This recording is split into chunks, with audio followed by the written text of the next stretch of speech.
Hey folks, walk with me. Well, a question came in that was basically like, I hear people talk a lot about being able to sit with your emotions, and I don't really know what that means. I'm constantly told that the things that I'm describing, that I think are me sitting with my emotions, are actually me escaping my emotions. And so, how do I do that? What do people mean when they say that? And I think this actually goes back to, there's probably various videos on this playlist that I've in some way talked about mindfulness. And there is, to me, still a distinct difference between meditation and mindfulness. And I'm not saying that you're using either of those things, but I think it is common practice. We can replace meditation with almost anything, exercising,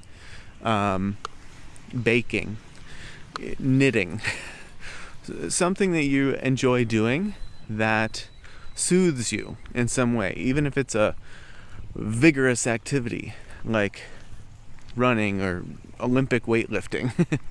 But if it's something that blows off steam, calms you down, soothes you, there is obviously, and I don't think I need to spell out the A through Z list of ways in which that's beneficial to a person to have resources and to have a skill set or an idea of things that will help them blow off steam or soothe them in times of distress. But that is different than sitting with an emotion or a thought or a feeling that you find unpleasant, right? The thing, whatever the steam is, right? We talk about blowing off steam. Well, what's the steam? That's what the question is here. What is the steam? Why is it here? What does it mean? What does it want? What is it trying to tell you? Or the soothing you, right? Soothing you from what? Potentially from some discomfort, some distress. Well, what is the discomfort? What is the distress? Why is it here? What is it trying to tell you? And so I wouldn't say necessarily that you're trying to push them away or distract from them, but you are trying to override them, if you will. And again, there can be value in that,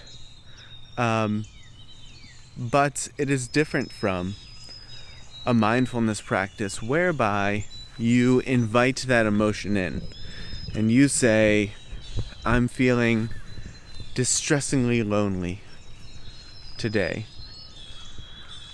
Let me sit here, like literally just sit here, and let me be mindful of this feeling of extreme loneliness, of loneliness that makes me feel like I need to explode out of my skin, or loneliness that makes me feel like I need to crawl into a hole and just disappear, or whatever your version of that is. And think of that thought or feeling or emotion as a little child, and that you are that child's parent,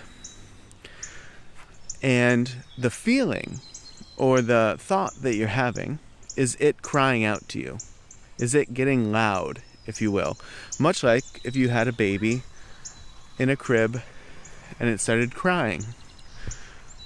When the baby is sleeping, you probably don't forget that the baby is there, but it doesn't have to be all-encompassing for you, right? You don't have to be engrossed in, oh yeah, there's a baby here. The baby is sleeping. You're probably doing other things or resting. But then baby starts crying. And so you, as the parent, go to the baby to find out why it's crying. This is the same thing as when the thoughts get loud in your head, the emotions start to feel big and inescapable, and like you're going to explode or crumble or whatever. And so you go to the baby and you comfort it, right? You pick it up. You don't stand in the doorway and go, shush, shush, shush, shush, shush, shush. I'm sure that sometimes this does happen. But let's say in this instance, that's not really what happens. You don't stand in the doorway, keep distance from it, and try to just shush it away, right? You go right up to it, with no fear, with no hesitation. You go to it.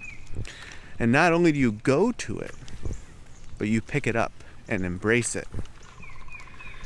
And this is what we mean when we talk about sitting with a thought. It is you going in and picking that thought up that's become loud and is starting to cry and make noise and become distressed in some way. It's you going to it and picking it up and embracing it.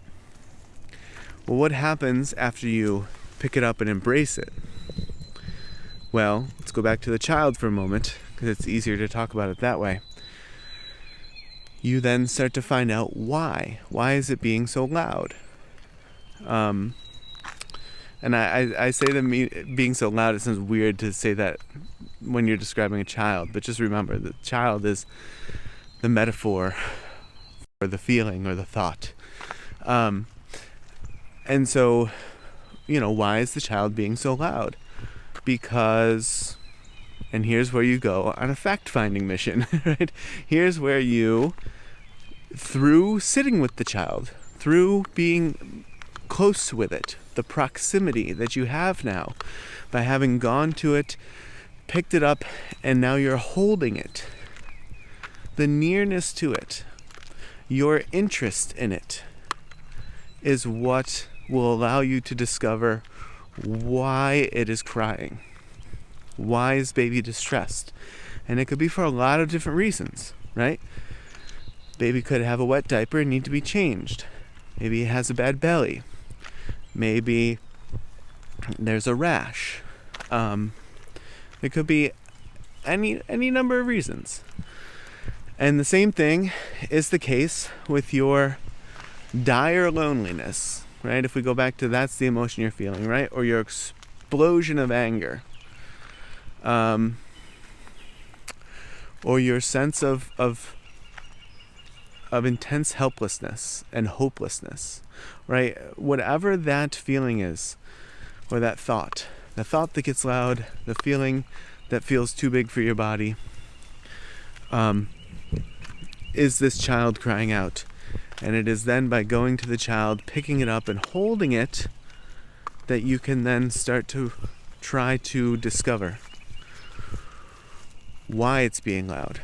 Because there are probably innumerable reasons, right? An infinite number of reasons why this could be the case. And so you have to stay with it and search and search and search. And you may check the diaper and the diaper's dry. You may try to feed the baby's not hungry. You may look over the baby's body and see no rash. And then you may kiss the baby on the forehead and realize, oh, baby's forehead is hot. Baby has a fever. Right, so you may work your way through half a dozen, 100 things. And yes, this is exhausting and daunting, but this is what's meant by sitting and staying with an emotion or a thought or a feeling that seems distressing in some way to you.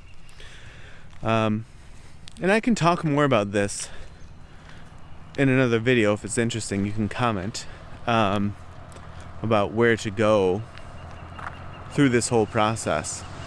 But if the question is, what's meant by staying with and sitting with an emotion versus escaping it. You see the difference here? The difference between going on a run or the difference between hearing this baby crying out, going to the baby, deciding to pick it up, and then start going through what's happening. Why is the baby distressed? Right? And then once you find out why the baby's distressed, then you're in a different space, right? You may still have the strong thoughts or the strong feelings, but you are now in the space of root cause. You're in the space of, okay, I found the root cause.